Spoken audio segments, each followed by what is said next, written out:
Hello, everybody. Welcome back from what was a very short morning tea. But hopefully you've had enough to eat and somebody got through the coffee line at least once. All right, if we can take our seats, we're going to get underway with the panel in a few minutes' time.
All right, welcome back, everybody.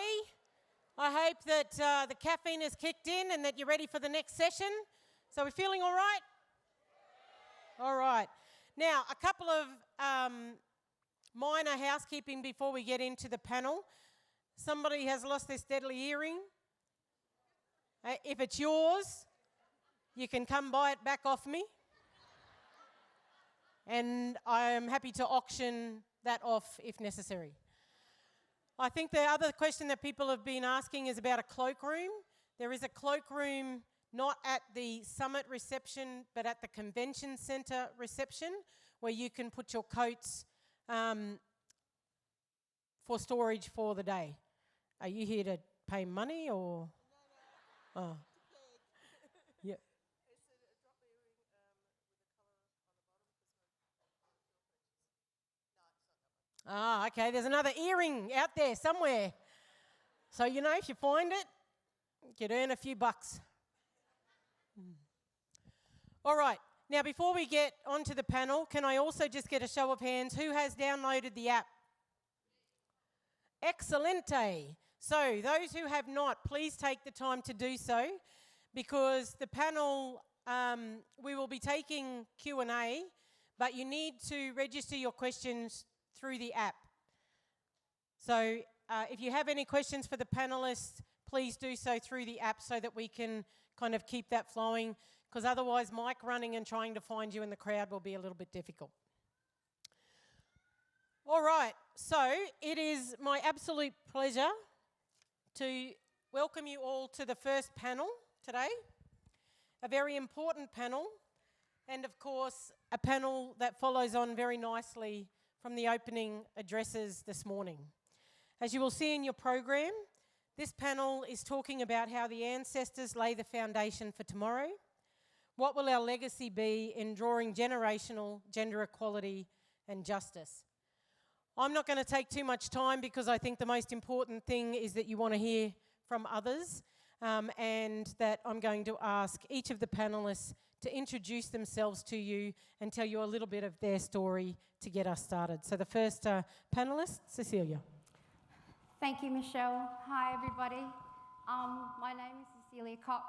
I'm a proud Warringal Western Desert woman from South Australia, on the far west coast of South Australia, living in Ceduna, beautiful country, beautiful connection to country is where I live, where I breathe, and where I pay my respects to my ancestors and those that are watching live streaming today from that country.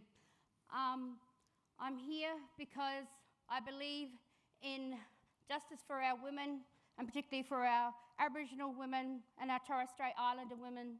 I believe that our next generation is going to be our movement, and we need to be the core focus and giving that into the next generation and making sure that they are the next path of our empowerment for our Aboriginal women on country.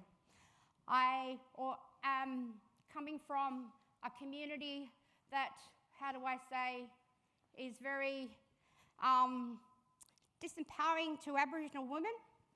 I fight for empowerment for our women. I am the chairperson of the Far West Aboriginal Women's Council. I've worked in government, was working in government, for the past 24, 25 years in Commonwealth government. I've recently just done a change into state government, working in the education department. I see a need for early intervention in early childhood. I'm following that passion because I believe in the next generation and where we're going. And this today, I'm just being here for the empowerment of Annie June. I met her through her project in Ceduna and Yalata with our women on country, telling our stories and our truths. And with Michelle, listening to them has really empowered me, and just the beautiful lady who welcomed us to country yesterday and this morning, that just actually really empowered me. I don't have my mother who's living and breathing today, but I have powerful women that are actually a part of me and actually are behind me, that are carrying me through this journey. And I want to take my voice and sit around today and empower those that are listening and live streaming back on my country. So that's who I am, and I hope I bring something to you from this panel today.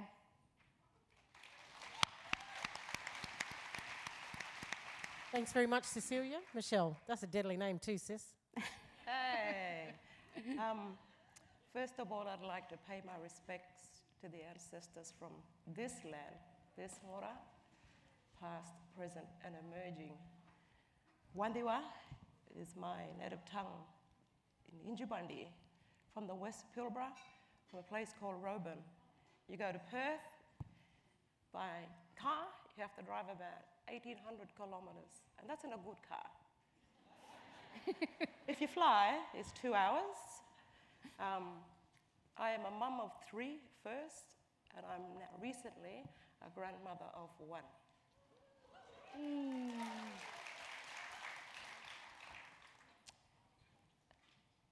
The arts is my space, and we're talking about justice and equity and the impact of the arts and the truth and storytelling that's necessary to change, necessary for change.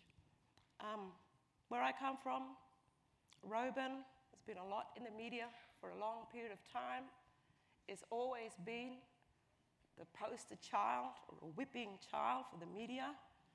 I am a direct niece of Uncle John Pat, so we have worked in the space of death and custody and using arts as a vehicle to address or to help change the trajectory of youth, men and women in meeting, and not meeting actually, the justice system. It's long, hard, and expensive work, and I love the generational, intergenerational perspective because there's so many intersections here at play, and it's a complex, complex field. But I also believe in language.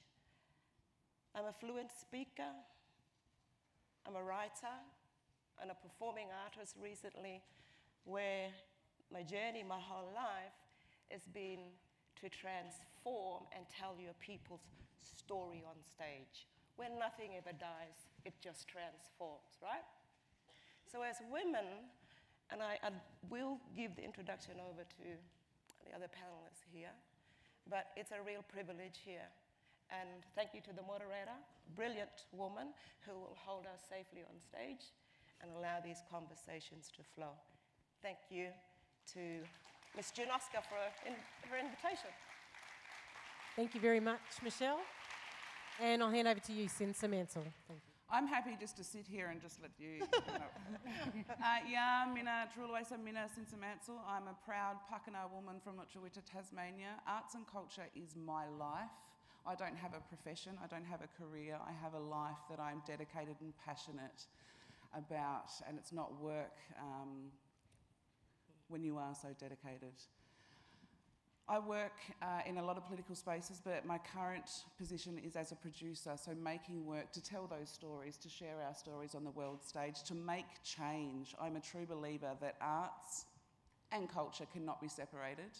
Arts and culture is because our philosophies and our knowledge systems have been passed down since the beginning of time. So it's not arts and culture, it's our way of life, it's our law, and I feel honoured to be able to live and do the work that I do every day. And the reason why I do what I do is for the next generation. First and foremost, I am a mum. I have 2 humans. My daughter Niara, which means spirit in my language, and my son Noah, that doesn't talk to me unless he wants sushi. Dance is my background. So Pakana Kanaplila is Tasmania's Aboriginal traditional dance. If you know the history of Tasmania, I sit here with deficit discourse, which I do not do often. I did not learn traditional dance from my aunties and uncles passed down.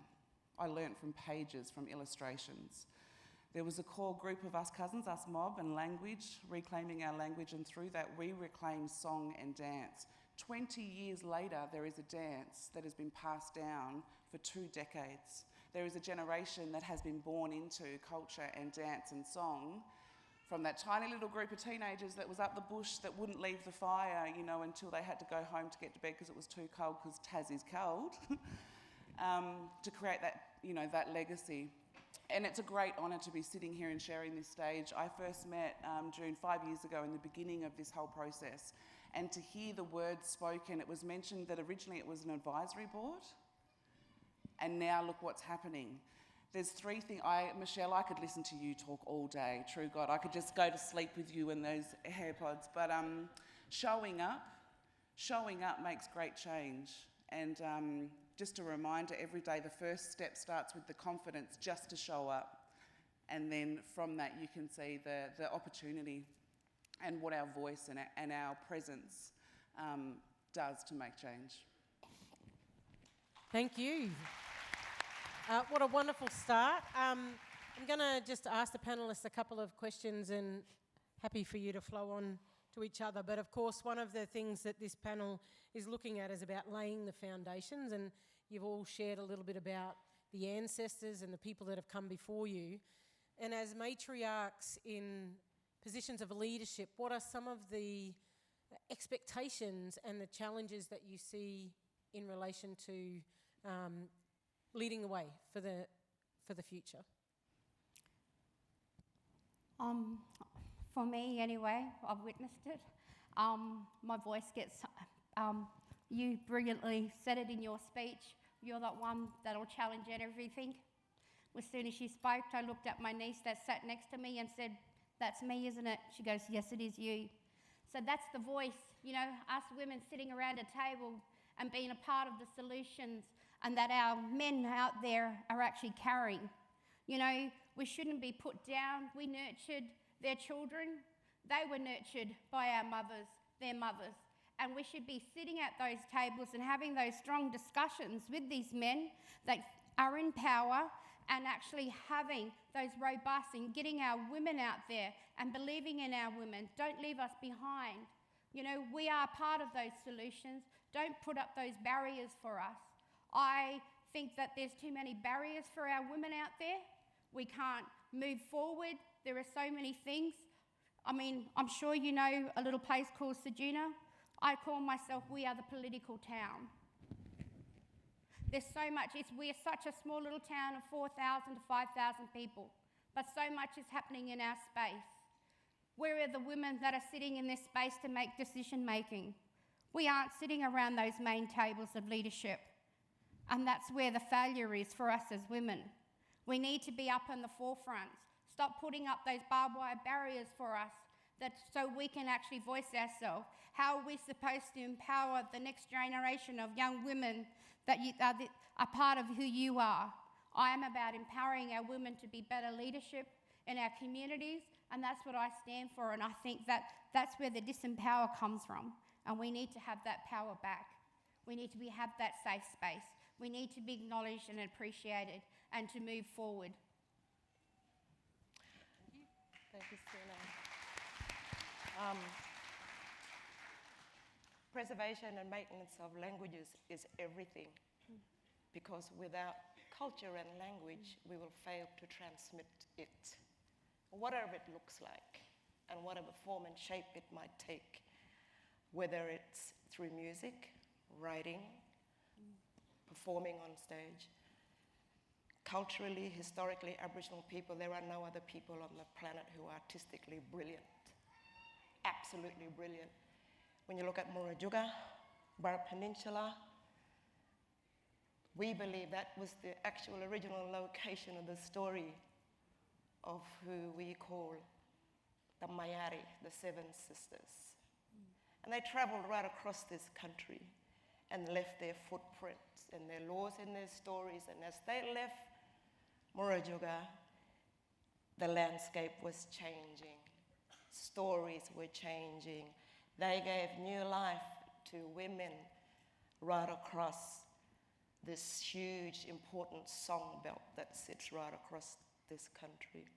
And it's really, really important to understand, in terms of maintenance of language and culture, that we are truth-telling all the way. History does not belong in history books. They don't belong in the hands of anthropology. It does not belong in the hands of historians. We are inheritance. It is our inheritance. So we must inherit our languages and our culture by allowing the intergenerational process to be respected. Now, when we're in the room with our young people, guess who's watching us? our old people. So this intergeneration intersection of transmitting a living culture is so important because that's who we are. Your culture lives and walks and beats inside you. So when we're talking about how justice and equity meets us, or Lady Justice, it's like my accountability is to my granddaughter. Just the same way my grandmothers have been accountable for me, my siblings, my family, my community, my society, for my law. Well then, what do I pass on? How do we create safety for women to be able to share their stories in a safe way, in a non-judgmental way? But I also must say that our societies don't exist in a vacuum. I wasn't able to create Bungaliyara unless I had confirmed senior consultation with both men and women. Truth-telling all the way must happen in such performances where we're educating a wider audiences. And my presentation on Thursday, you're either gonna love us, it's gonna make you think about your own position between what I would call at some point good power, bad power, and what it looks like.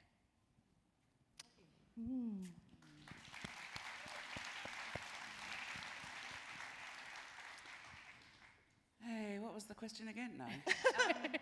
I think for me personally, I live and breathe with every step that I take. I honour the values of legacy. Everything that I do is out of respect for my community, for my people, for the next generation.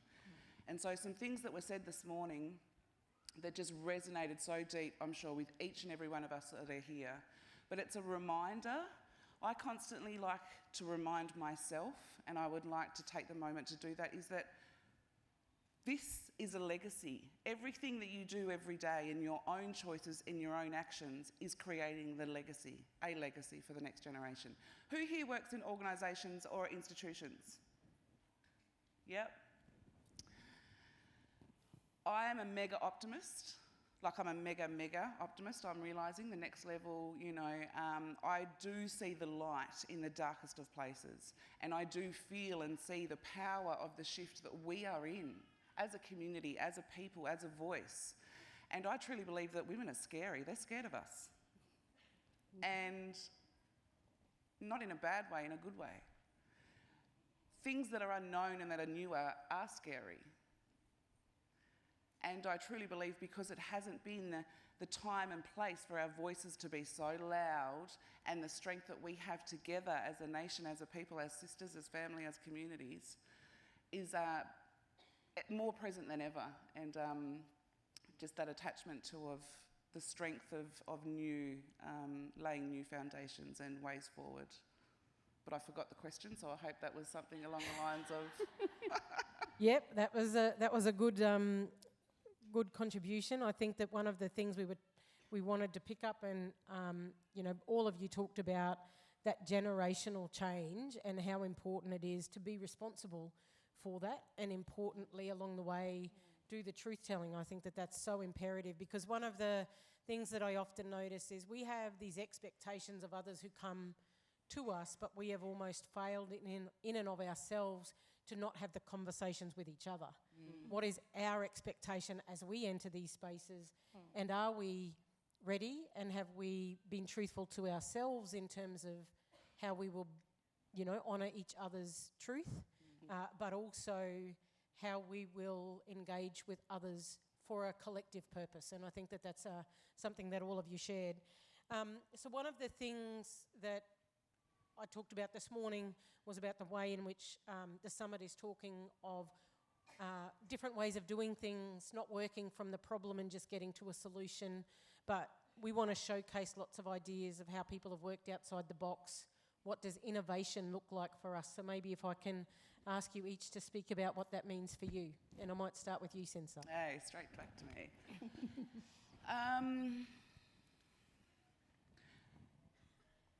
It's hard to be just a human in today's society, right? And I just mentioned and said the first step is that confidence to show up. I believe that we have to inhabit those spaces that seem untouchable. You know, we talk about Parliament. I'm going to sit here, I'm going to be true. Someone said, Michelle, you mentioned about, you know, it's a sellout conference, 800, 900. And I sat up there and I thought about the people that aren't in the room, you know, and the responsibility that we have, each and every one of us that are here, to not represent those that aren't in the room, but to think about them, to acknowledge them, and to bring them into these spaces. And I don't like that thing that's thrown on us is that you have to stand up, speak up. If there's something that's not wrong, you know, not right, you know it's wrong, stand up. It shouldn't be spoken of how it is, as in it's an action that you have to carry alone. It should be a natural instinct to do those things, to make those changes in those spaces, to tell them off, to say that it isn't right, like a natural instinct. It shouldn't be said alone as if it is a step of action. And maybe I'm not saying what I'm trying to articulate, but it's like we get to a point in the next 10, 20, 30 years that isn't the case. You know, it's not a lethal sign to be able to step up and to, you know, shake things up and say that it is wrong, to get in there and change those institutions and not do it alone in a way that you're carrying it by yourself. Can you, what was the question again? Innovation. Sorry? Innovation. Innovation. Just get up and speak up and do it proudly and happily and staunchly and, you know, constructively. You know, we're not them wild black women anymore. We're not. You know, we don't have to be. Of course, we always have to be every second of the day. Mothers, aunties, everything that we do. But it's that constructive process, and it's shifting that concept of going, if we stand up, speak up and do it in a way that it's taking action, well, it's not, you know, I'm a highly uneducated person. I didn't go to college or university, and my one issue is my vocabulary. So if I'm not articulating what I'm trying to say, but it comes down to that innovation should be innovative in a number of years, you know, if you just have that confidence in yourself and to take that ownership, I suppose.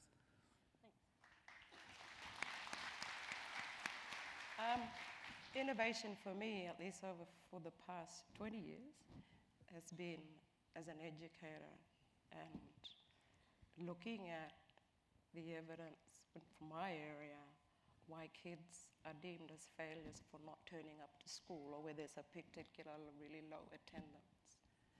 And then the media tends to control or try to create some kind of deficit story when we know we're working really hard in the communities. The big art work, which I have been involved in for a long time, both as a board member, but now as a creative artist and a creator or director, bringing young people on and working with our elders so that we can transform these really ancient stories on stage where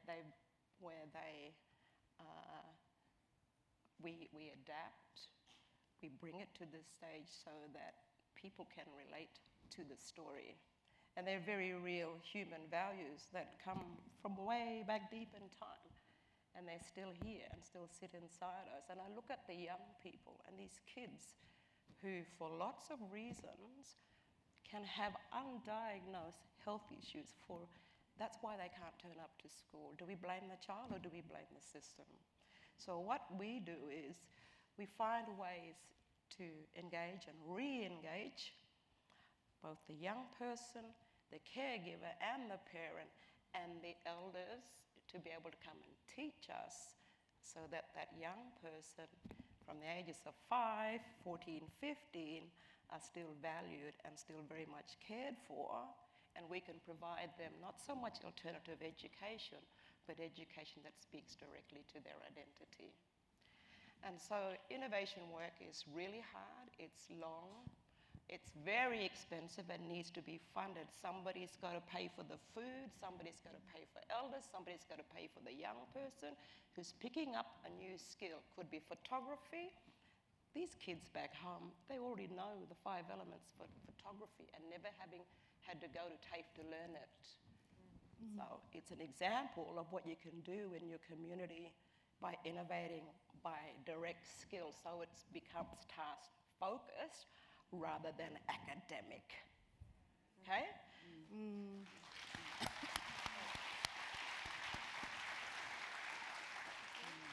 Can you repeat the question? So just thinking about what are some of the things that we've been able to do outside the box, or what are the innovative ideas that we see emerging in our communities at the moment? I suppose for me, I love caring for country. I'm a volunteer. I go on women's camps. I take mob out country. I educate them. You know, just if it's a ride down the road to go get some bush medicine, go digging for cultural food, you know, through seasonal, following my seasonal calendar. That's education. Sitting around the fire, telling a story with a group of people that never been on country before. That's what I love doing. I mean, I worked in the public sector for, 24, nearly 25 years. And when part of my cultural awareness, being in that space, was when I'd go out. If you read my bio, I have a radius of 900 k's that I used to travel throughout country. I used to educate them about country, what was there, who lived there. Stolen generation came in, told them stories where my parents lived, where my grandparents lived, how life was in my space. That was innovative sharing about my culture and connecting them and understanding the hardships of what our people went through and why we are struggling still in the same space that we are. And so I worked in that space, but I also challenged policies and strategies that was in that space that I worked in, how it was going to be delivered to people like you out on the floor today, in my communities, how it should look in my communities, how government put those things in place, how they were going to benefit my people. So for me, being in such a space, people used to look at you crazy being in that job for that long. How can you be in there? But it's my passion and my determination for my people to understand why that policy was put in there, but make it cultural sensitive in the delivery of how it went out into our communities for our people to understand. So I think it's a way it's delivered. It's about understanding people that we are around, and also the passion of those people that are on the grassroots to connect to. So, you know, I was, my own cultural awareness consultant within my own organisation, you know? But that was my innovative thinking of how I'm going to get out there to allow these people to understand me, where I'm coming from, to deliver the service that I was still in the same job doing the same thing that they were doing. So that's about being innovative and how you're thinking and creative.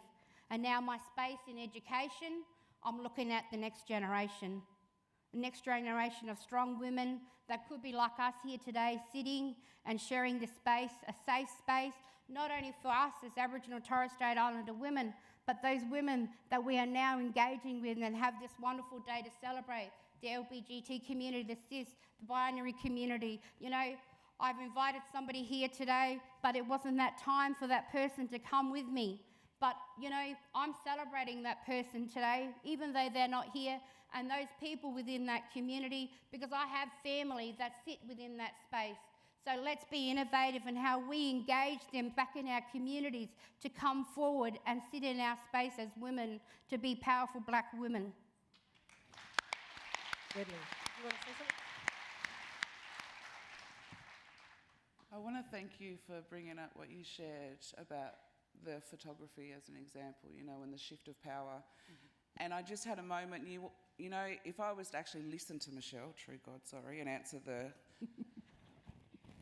I actually think that as a society and as a human race, you know, we're always constantly thinking of forward, innovation as in traps in ahead, bigger and better. Where actually I truly believe that being innovative now and innovation is actually to care.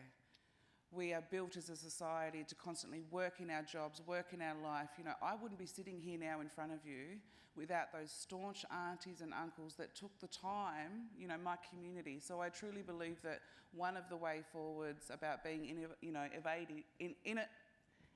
innovative is to slow it down and to understand our responsibility to care for each other as a community, as families. Mm-hmm.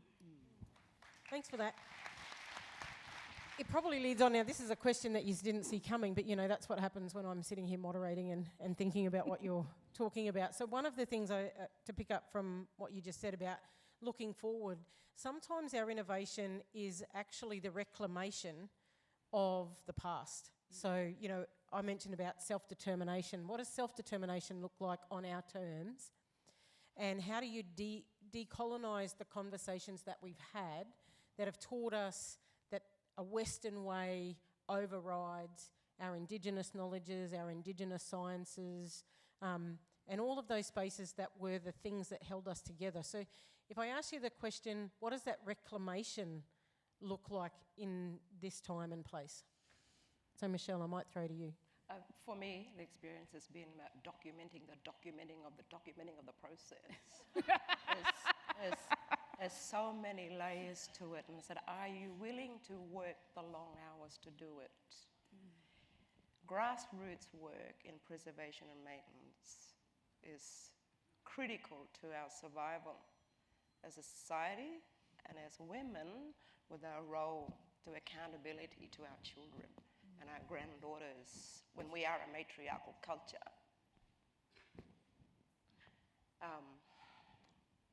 Without getting emotional here. I just want to acknowledge how so many non-Indigenous people have taught me too, the respect that they have given me as an Aboriginal woman to be able to have a platform to share and to create in a safe way. And I'd like to acknowledge Big Art for that, Australia's leading social arts change company, where we make, build, drive. Make, build, drive. And when I first got a hand in Big Art 20 years ago, what driven me was the return of the Namatjira paintings back to the Namatjira family in St. Teresa and Hermannsburg in Central Australia. Big 10-year campaign. Families travel all the way to England and London, and even met Queen Elizabeth before she died, to be able to bring these copyright return back to his family. So what his vision was when he first painted his watercolours, what legacy he would leave behind for his family. So I was drawn by that passion. And in the arts now I go, what legacy will I leave behind for my granddaughter? So Bungaliyara, the story that you will hear in my presentation, comes from deep within our kinship law and our culture, which is a living culture. It's not dead, and it shall not die, and we have to walk with it and go with it. And we are here to support other women in their communities to find ways to innovate in a safe way so that your young people can receive those gifts too. Thank you. You're welcome. Anybody else? Looking at me? I'm thinking of that question. You don't look at that question. You're not there yet. So the question was about what is it that we're doing really well in terms of reclamation, getting our stories back. What are the things, I always think about it in terms of governance, right? Governance is one of these systemic and structural procedures that were imposed on us. And yet when we look at our societies were strong in cultural governance. We knew what we needed to do in terms of creating order in our communities so that we didn't have chaos. We didn't call it governance, but it is the fundamental system that underpins our communities, right? And there's a really strong movement in this country now to reclaim our cultural governance, to not be the one that is the difference, but it's actually the rule, right? We work from that cultural foundation and the other things fit in around it, but we kind of reclaim that narrative and we work in a way that fits who we are as a community and our intentions and our priorities as opposed to the other way around. So I'm just wondering if either of the other panellists have an example of something like that. I believe you're right, because it speaks directly, like with Bungaliyara, people think it was just created in 2 weeks, or actually it's 4 years and 7 years for me, and in fact my whole lifetime of walking in this culture as a matriarch. I think the reclaiming of it, when so much has been lost before, the truth-telling and the deep consultation, the respect that goes with that, and the costs, the resources, speaks deep to the integrity of it, where so much has been lost in the past. So it's slow work in that sense. But where we're seeing a lot of young people explore different genres of music like hip hop per se, we're okay with that because embedded in there is language. I think I couldn't answer because my head was in two different spaces. I'm concerned about when you use that word and what's happening with our culture now. And I shouldn't say that with our culture now, like it is, it's cool to be black, or the evolution. I will stand strong and proud to know we're an evolving race, we're an evolving culture, but I am also staunch, strong and core to my values and they will not stray. And it's just interesting to see the shift that has happened in the past. I'm only a baby in some instance, but in the 30, 15 years, and I can only speak from my community on the island because I don't inhabit or, spend a lot of time in other communities other than working, is that they've been educated community members to find themselves in these curator positions, these organisations, these governance, these boards, whereas I get a bit niggery now where it needs to shift to the next level and needs to be cluster spaces, cluster hiring, that support not just one governance boards and moving forward or one curator in the museums that's doing all of that work. Because of the difference of values that have shifted over time, I think in understanding culture protocols, which I probably shouldn't bring those words up, but when we're talking about retaining and keeping hold of our sacred knowledge that has been there from the beginning of time and bringing it home and having ownership and place over it, you really have, I hope, that those that have those decisions and are in those places to have those conversations and to make change are deeply connected to their community, to their elders, to their aunties, and they have those values instilled in them. So I didn't know what to say and if I should say anything because my head was in two places. While I'm excited that there has been massive, extraordinary, very visible change in governance right across from bottom, organisations, councils, federals, museums, organisations to, right through to government. I feel that we're at a pivotal moment as well and making sure that we always do respect and look back and also move forward. I think I have the blessing of being a little bit older than you. So therefore my experience of both with inside government, I couldn't create change because it was suffocating.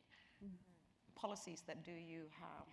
Right? So in the context, the art space, when I'm talking and I'm educating and mentoring non-Indigenous artists, I always say, one key protocol, do no harm. Do no harm. How do we do that? How do we not do that? It's conscious living. It's not like a regular job. And it can't be if you want to innovate. Because communities flow and ebb with sorrow and grief. We'll celebrate the joyous occasion of ceremony, or when a new baby is born, or when somebody passes. We have no time for public servants every day of the week who are responding to a trauma or a crisis. And they want to go back to the office and write a report. And so I didn't get to see that person today. This is what happened. We lose the respect. I've seen respect become so blurred between what do we think is right for an Aboriginal woman or a young person when we don't give them a voice, agency to advocate for themselves when they know that they're confronted with some form of discrimination or racism. Do no harm is really important for collaborative strength. It's really important for innovation. We hold you in a community. My elders hold me in the community. We then hold young people, and then the collective artists who come, we're creating something together that will stand for others to learn from. Practice is what innovation for me has been around preservation, maintenance. Yeah.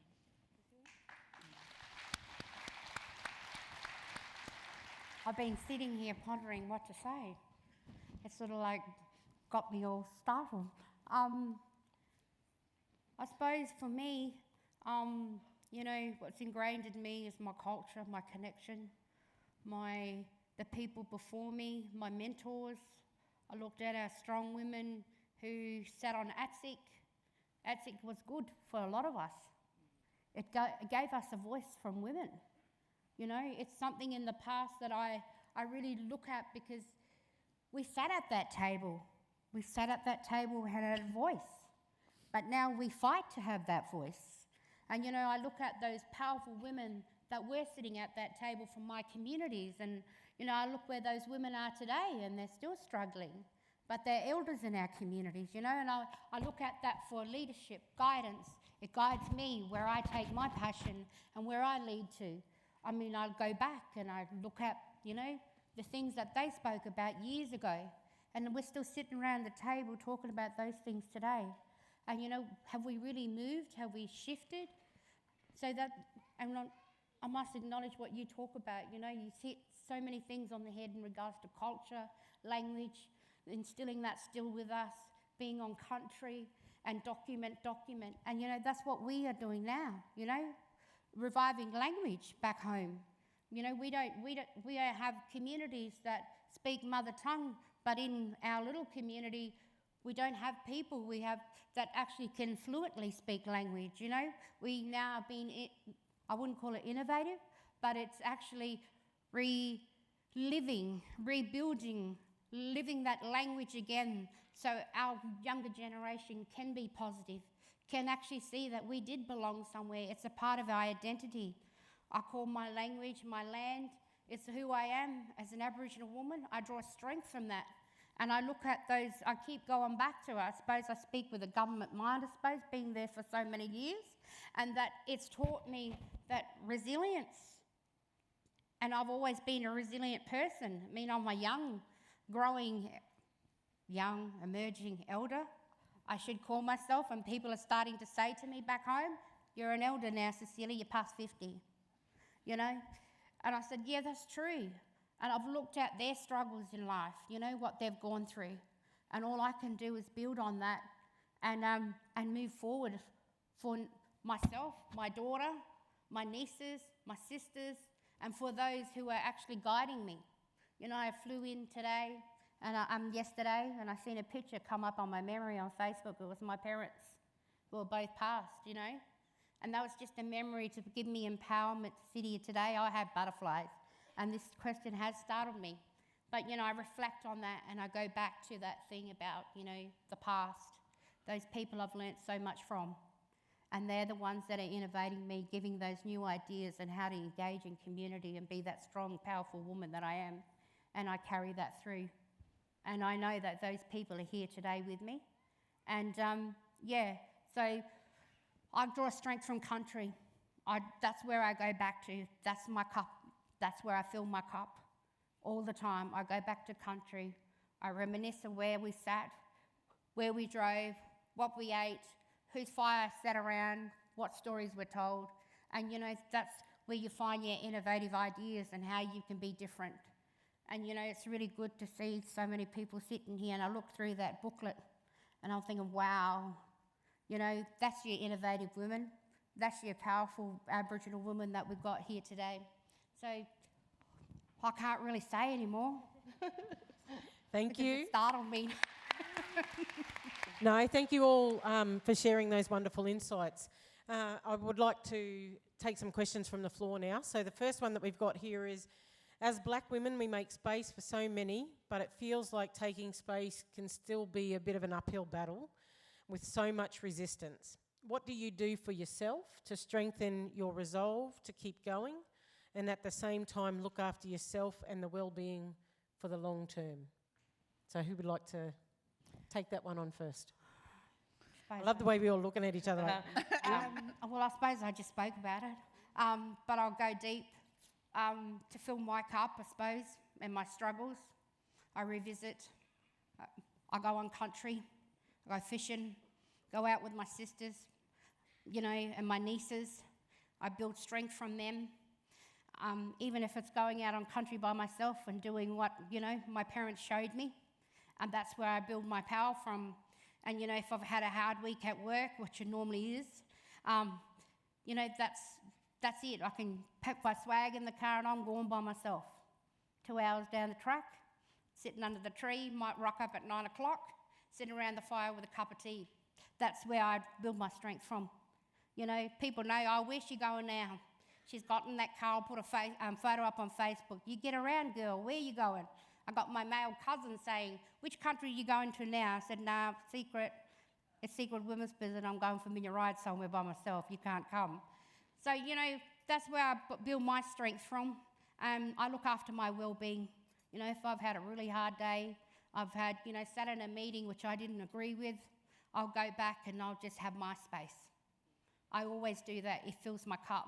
Like this week is filling my cup up so immensely. It's giving me, you know, just listening to Michelle, listening to June this morning, yesterday, that's what I'm here for. I want to fill that cup up to take it home and empower people like my niece sitting in there on the floor today and be the next generation of our leaders that are out there.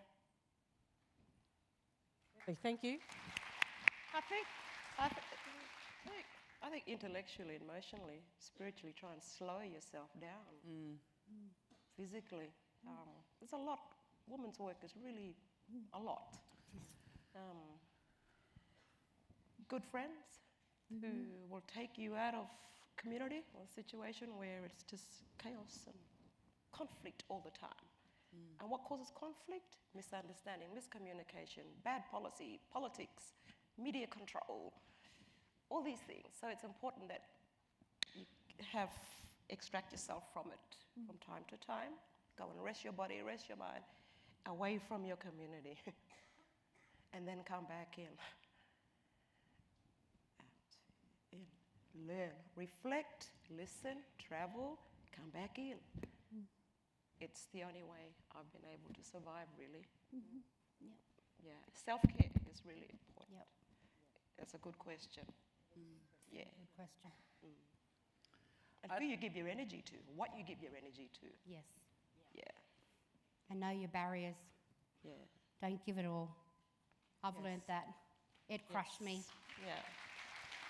It took me to a dark place where I don't want to go again, but now I know where those little key things that come up in my life, I don't want to go back there. I keep myself happy, and that's true, Michelle.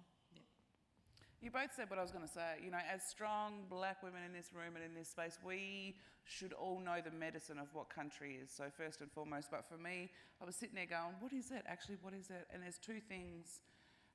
I get my health and well-being and back by giving opportunities for others and seeing the growth in others. That gives me energy and light. And then the opposite is saying no, which is what you just talked about, and the boundaries.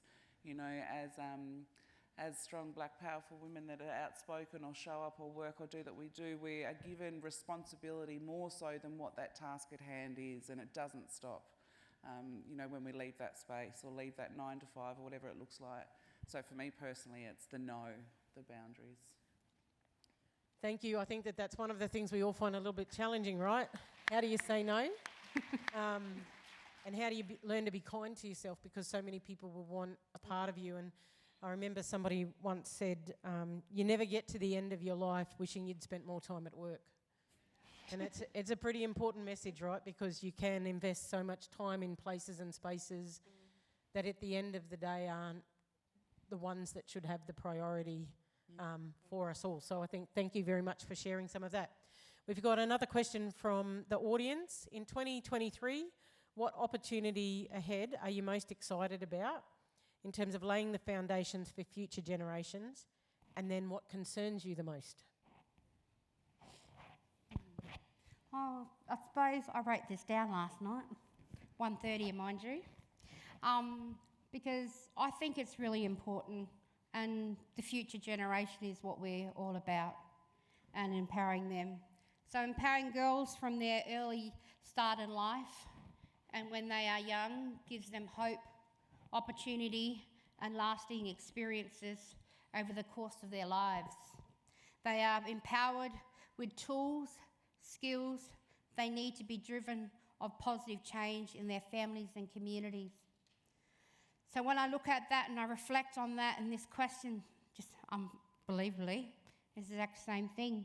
You know, we sit at the table with them now, we sit around that yarning circle with them now, at the early years, teaching them that foundation of connection to culture, country and language. They will drive our young women into the next generation because they know where they belong, they have kinship, they have those lasting and nurturing relationships that we have given them at an early age, and that will actually then give them those tools to move forward, and they can actually conquer anything. And that's where I've come from. I've come from sitting around a campfire with my parents, going out on country. I'm just a girl out the back, you know, from a little country town. But I have given myself and I've driven myself to where I sit before everybody today. And that's just, you know, learning those skills and tools at a young age, but still having my cultural foundation at the forefront of my identity of where I am. Thank you.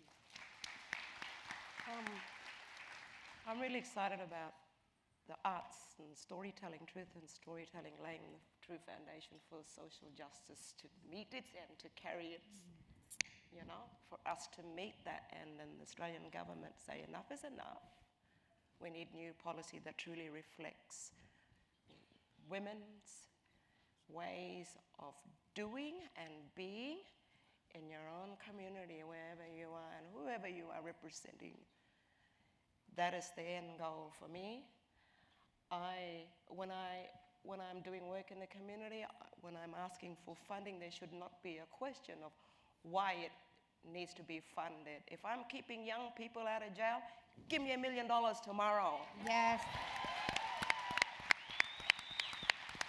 Absolutely. Yes. I'm going to be a bit cheeky. What am I most excited about in laying foundations? I'm looking forward to when we take over Parliament, when we take over all of the state and federal governments, when we take over the councils, and when the shift of Australia's identity changes and we have full ownership over it. Yep. Nice. I'm sensing a theme here. All right. So the next question is, who are the women that inspire you and why? And what advice or words of wisdom do you pass on to people here in the room today? I'm a legacy work, so I pay respect always to my grandmothers, my grandads.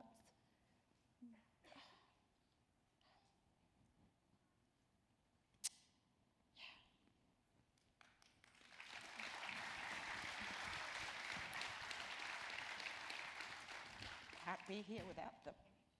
Yes. What wisdom can I pass on to the next generation? Listen deeply to your old people while they are still here. Yes. Since the question was asked, I'd like to acknowledge, you know, Aunty Ida West and Aunty Lennon Newson, and we talk about legacy and change, and I'll never forget being a young girl under a tree with gum nuts and buttons and the biggest group of white fellas visiting the island, and Aunty told the story of our history of WYUT, Tasmania, and invasion. And today it's now called Gum Nuts to Buttons. It's an education that's run out in every school, you know, and has been told for many, many, many years. So when I think of, you know, the old girls that have influenced me, we could all sit here for, I'm sure, many, many hours and years, but Aunty Ida West, Nana West is one. And to remind yourselves that you have the power and everything that you need. You just have to wake up and tell yourselves and remind yourselves every minute and every second of every day. Confidence and show up, make change. Deadly. Thank you. Cecilia? The women that inspire me, my mother, for bringing up 4 of us powerful Aboriginal black women, and the father who stood by her to bring those powerful black women up, and also my brother who's bringing up 4 powerful black women and 1 son. I also, you know, acknowledge my auntie, Wanda Miller. She's all about land, her cultural identity and staying connected to country, and that's who I am. She said Cecilia talks like me, and that was so lovely to hear her say that at a meeting. She would just say the same thing as me. So hearing those words come from somebody was really, it hit home, it hit in here. I also would acknowledge some women who have actually been in the job when I worked in government. They kept me not going insane, but sane. Kept me there, kept my love and my passion to drive for my people. And also my daughter, my daughter is who I look forward to. My daughter is who I live for, basically, and helping her and making change and standing up to show her that I am a powerful woman in my own right, that I can talk in front of people, that I will question things. I have no problem in questioning things. I'm an onion peeler.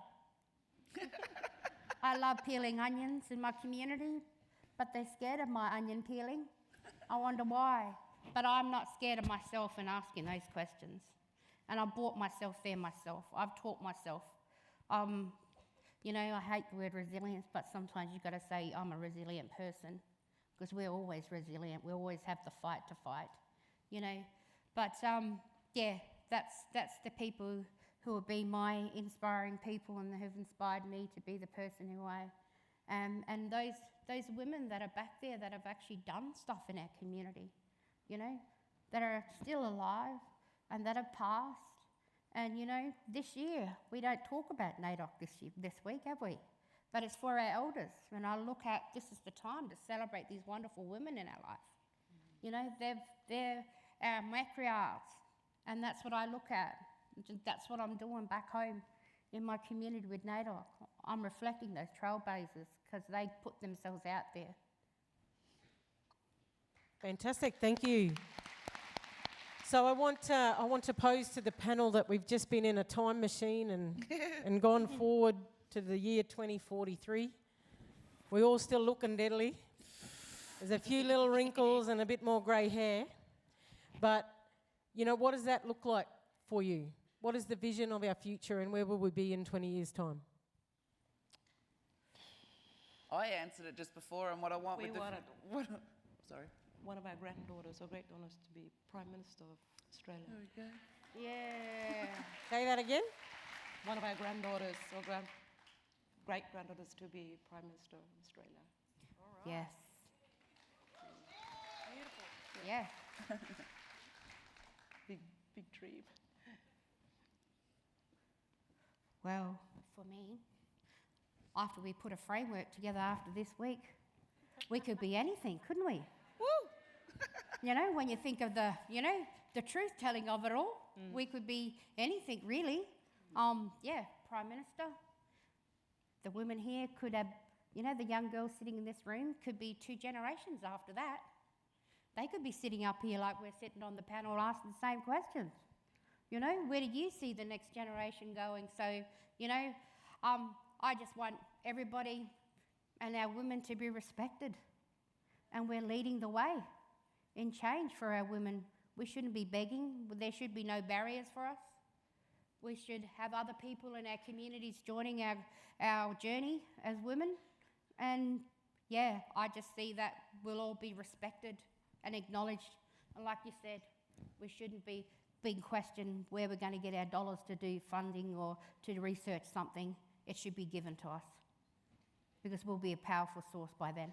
Michelle, can I just answer the one question? Somebody, Claire, I believe, asked, what advice would you give when you're coming up against something or whatever the situation is? I would say there's a terminology gifted to me by an auntie elder. She goes, just drop it. And I remember thinking, what's she mean? If you're coming up against something, you're making change and there's a real reason and purpose. So drop whatever they're coming up, back up with you. Don't carry that emotion, that anger. Don't process what they're throwing your way. Drop it, and always remember your core values on why you're doing what you're doing and whatever you're coming up against.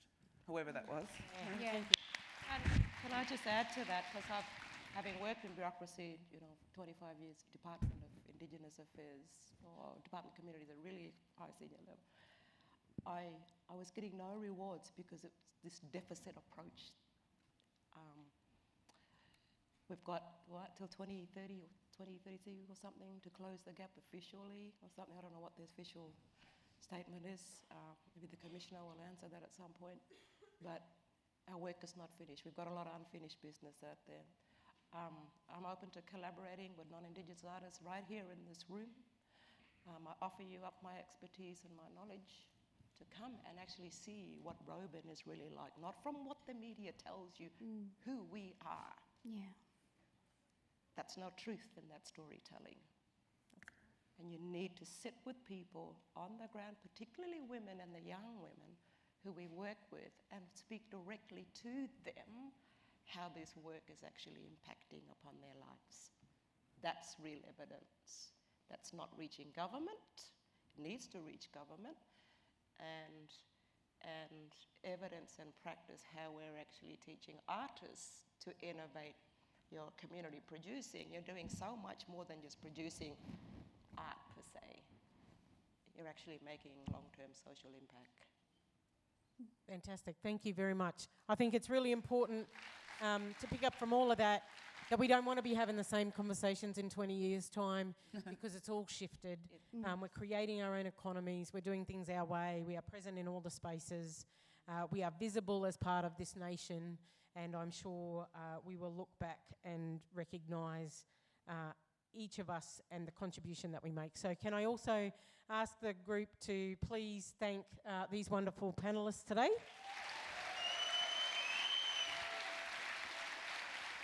And I'm sure that there'll be plenty of yarns out at lunchtime trying to grab you to talk a little bit further about what you've shared. But thank you so much for that. I'm just going to move over here to give you a few instructions. So thank you all.